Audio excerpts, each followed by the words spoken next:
Dia kira itu perusahaan nenek moyangnya. Perusahaan rugi, dia tambah bonus untuk dirinya sendiri. Saya mau kirim kejaksaan sama KPK ngejar-ngejar itu. Kita kasih kesempatan mereka bersihkan itu BUMN, saya berharap. Presiden Prabowo Subianto mengaku kesal dengan aksi badan usaha milik negara atau BUMN yang masih membagi bonus tahunan meski badan usaha mengalami kerugian. Tak hanya itu, banyak jajaran manajemen BUMN yang justru menyalahgunakan kepercayaan negara untuk kepentingan pribadinya. Prabowo menegaskan aksi-aksi tersebut sudah tidak bisa dibenarkan dan akan meminta KPK serta Kejaksaan Agung untuk memburu pejabat BUMN tersebut lewat jalur hukum.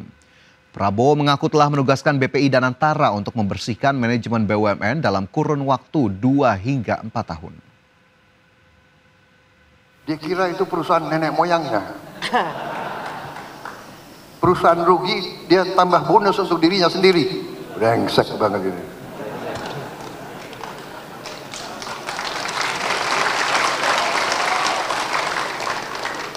Saya mau kirim kejaksaan sama KPK ngejar-ngejar itu. Bagaimana? Perlu dikejar atau tidak?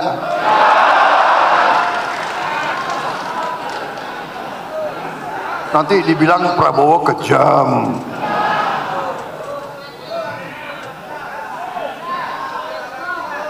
Saudara-saudara, kita kasih kesempatan mereka bersihkan itu BUMN, saya berharap dalam 2-3 tahun. Pemirsa, pelaku usaha di industri hasil tembakau menyambut baik langkah Kementerian Keuangan yang tidak menaikkan cukai hasil tembakau pada tahun 2026. Bahkan pelaku usaha meminta pemerintah untuk melakukan moratorium kebijakan ini selama 3 tahun ke depan guna memulihkan kinerja industri. Pelaku usaha dan asosiasi di sektor industri hasil tembakau tanah air menyambut baik langkah Menteri Keuangan Prubaya Yudi Sadewa yang tidak menaikkan tarif cukai rokok hingga tahun depan. Bahkan pelaku usaha berharap adanya moratorium kenaikan tarif cukai rokok diberlakukan selama 3 tahun. Para pelaku usaha industri hasil tembakau mengaku permintaan moratorium atau penangguhan kenaikan tarif cukai rokok selama 3 tahun untuk memberi ruang bernafas bagi industri hasil tembakau yang semakin tertekan setiap tahun. Penangguhan kenaikan cukai juga diakui akan membuat industri rokok mampu berdaya saing. Ya otomatis kalau misalnya cukainya naik terus, kita selalu kalah sama si ilegal. Dengan tidak naik, maka ya tidak bisa menyanyi ilegal, karena ilegal sama sekali nggak bayar. Nggak bayar cukai, nggak bayar pajak PPN, nggak bayar pajak daerah. Ya kita sedikit banyak bisa bernapas, sedikit aja bisa bernapas. Kayak kita bisa memulihkan sedikit. Kami dari ekosistem pertambakan itu mengharapkan agar tarif cukai dan haji ini selama 3 tahun berturut-turut tidak dinaikkan untuk memberikan kesempatan kepada industri IHT ini untuk melakukan recovery nih. Selain itu, permintaan moratorium diajukan karena meningkatnya peredaran rokok ilegal yang dianggap sebagai musuh bersama karena berdampak negatif pada penerima negara, industri, dan kesehatan masyarakat. Jakarta, Di Firmansyah, IDX Channel. Kementerian Perindustrian tengah menyiapkan aturan baru terkait peredaran rokok ilegal yang cukup marak di dalam negeri. Wakil Menteri Perindustrian Faisal Riza menyebutkan aturan ini tengah digodok pemerintah dan akan selesai dalam waktu dekat.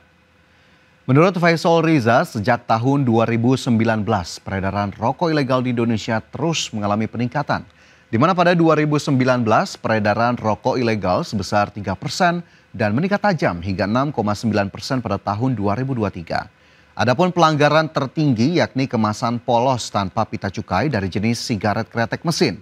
Keberadaan rokok ilegal tersebut sangat mengganggu terutama bagi penerimaan negara. Membuat peraturan baru, sedang disiapkan konsepnya. Nanti kalau sudah siap nanti akan disampaikan ke teman-teman. Yang penting pengendalian terhadap rokok ilegal bisa dilakukan. Kira-kira kapan Pak dilaunchingnya? Kan biasanya untuk cukai kan diumumkan resminya di November ya Pak. Ini untuk apa? Ini kan nggak ada hubungannya sama cukai. Iya, tapi maksudnya apakah diumumkan dalam sebelum itu atau? Mudah-mudahan ini Selanjutnya pemirsa, Direktur Utama PT Aneka Tambang Tbk Ahmad Ardianto memberikan penjelasan terkait kelangkaan emas antam yang sempat terjadi di pasaran. Ardianto menegaskan persoalan tersebut karena ada keterbatasan modal kerja perusahaan. Kelangkaan emas semakin diperparah oleh terhambatnya proses pengadaan bahan baku. Direktur Utama PT Aneka Tambang Tbk atau Antam, Ahmad Ardianto memberikan penjelasan terkait kelangkaan emas antam yang sempat terjadi di pasaran. Ardianto menegaskan persoalan tersebut karena ada keterbatasan modal kerja perusahaan. Menurutnya emas merupakan komoditas dengan harga tinggi dan fluktuatif. Jika Antam membeli dan menyimpan stok dalam jumlah besar, tidak menguntungkan karena perusahaan tidak bisa memprediksi pergerakan harga.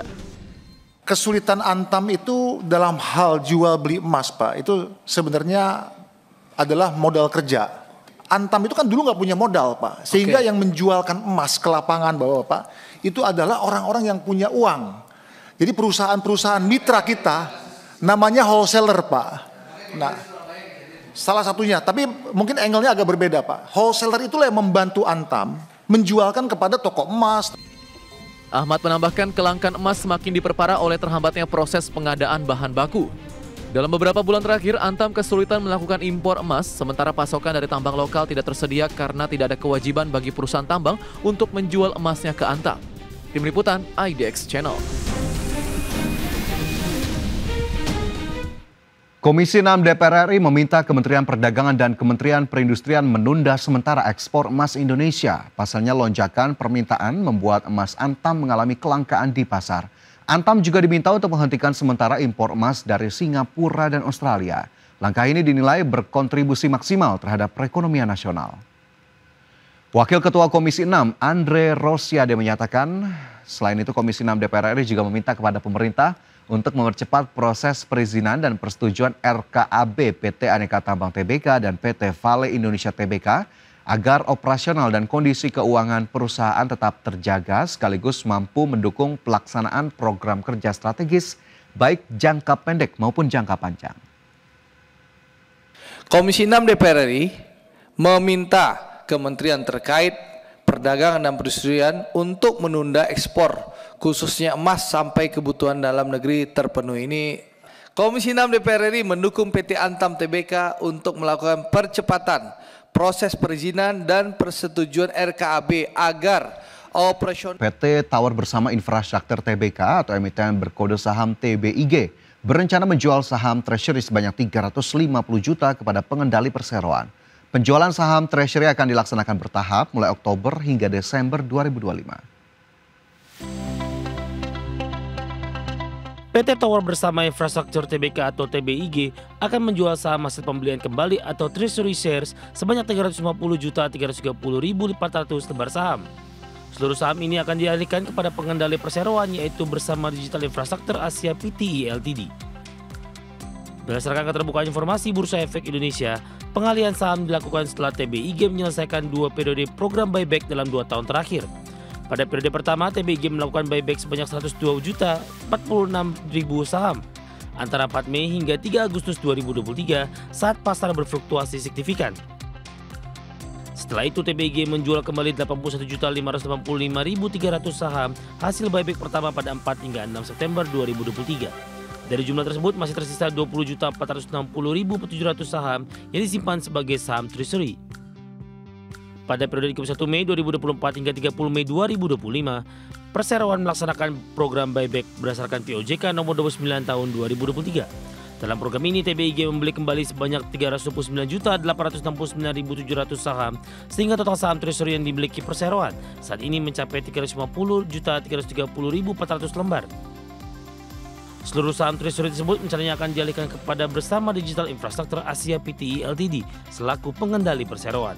Penjualan akan dilaksanakan dalam 1 tahap atau beberapa tahap mulai 6 Oktober 2025 dan paling lambat 31 Desember 2025 dengan harga mengacu pada ketentuan POJK nomor 29 tahun 2023. Tim Liputan IDX Channel.